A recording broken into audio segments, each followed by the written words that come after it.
충격적인 소식이 전해졌습니다. 바로 종교단체와 조직이 정치권과 유착되어 있다는 소식입니다. 2022년 대통령 선거가 이제 한 달밖에 남지 않은 시점에서 전해지는 종교와 정치의 유착 소식은 매우 커다란 충격으로 다가올 수밖에 없습니다.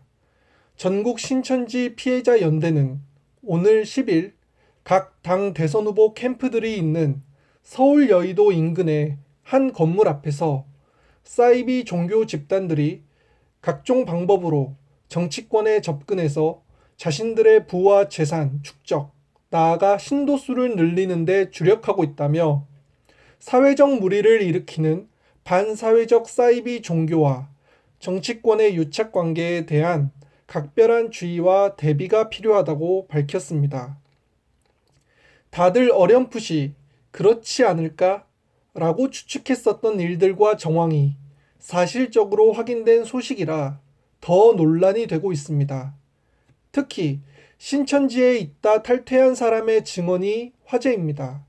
이 탈퇴자의 증언에 따르면 신천지와 정경유착에 대해 첫 번째, 신천지에는 여론을 움직이기 위한 댓글 부대가 있다. 두 번째, 특정 정당을 지지한다. 세 번째, 신천지인 5만 명이 정당에 가입 원서를 내기도 했다. 고 말을 하였습니다. 너무나 충격적인 일입니다. 특정 종교단체가 신도수를 조직적으로 동원하여 특정 정당에 가입을 시키고 나아가 이 정당과 관련된 뉴스 소식이나 기사가 나오면 단체로 좌표를 찍고 몰려가 댓글을 작성하며 여론을 조작한다는 내용이기 때문입니다. 이 같은 증언이 실제 신천지에 있던 사람이 겪은 것을 증언한 것이라 그 신빙성이 매우 높다고 할 수 있습니다.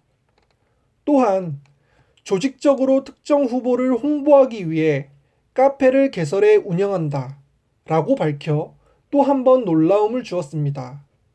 아예 특정한 정치인, 특정한 후보를 정해서 그 후보를 밀어주기 위해 카페를 개설해 단체로 자료를 뿌려가며 여론을 조성하고 카페 활동을 운영해 왔다는 뜻입니다. 조직적인 선거운동에 해당한다고 볼 수 있는 거죠. 어떻게 21세기에 이런 일이 일어났는지 모르겠습니다. 이건 잘못된 것입니다. 특정 종교단체가 후보를 지지할 수는 있겠죠. 그리고 후보에게 감사의 표현을 할 수는 있겠죠. 하지만 이렇게 조직적으로 여론을 조작하고 세력을 형성해서 정치에 깊게 관여하며 동시에 선거까지 개입을 하려 한다면 이것은 대한민국 정치사에 대한 도전임과 동시에 민주주의 대원칙에 반하는 행위입니다.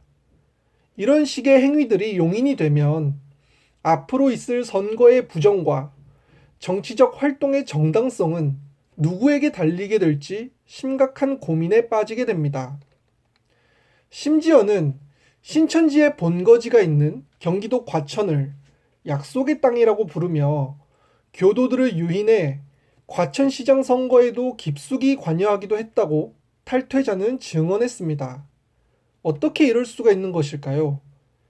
자신들의 신분을 숨기고 가짜 목사나 가짜 스님들로 위장하여 특정 후보나 정치인들에게 접근해 주요 업무에 관여하기도 한다며 반사회적 종교단체의 횡포를 필사적으로 막아야 한다고 그는 강조했다고 합니다.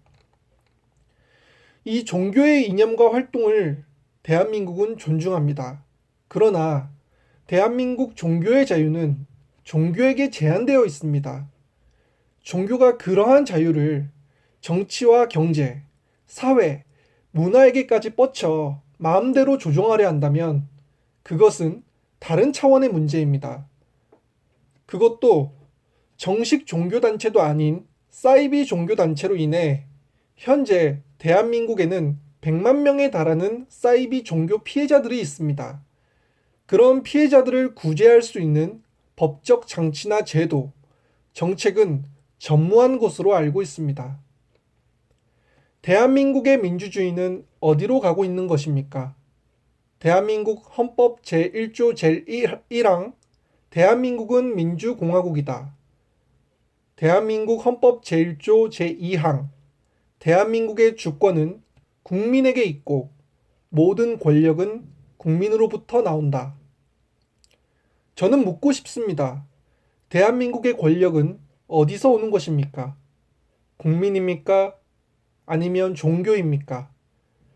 대한민국 헌법에는 대한민국의 권력은 국민으로부터 나온다고 분명히 명시하고 있습니다. 민주주의의 역행, 대한민국 헌법의 가치를 훼손하는 이런 행태는 반드시 사라져야 한다고 생각합니다. 감사합니다.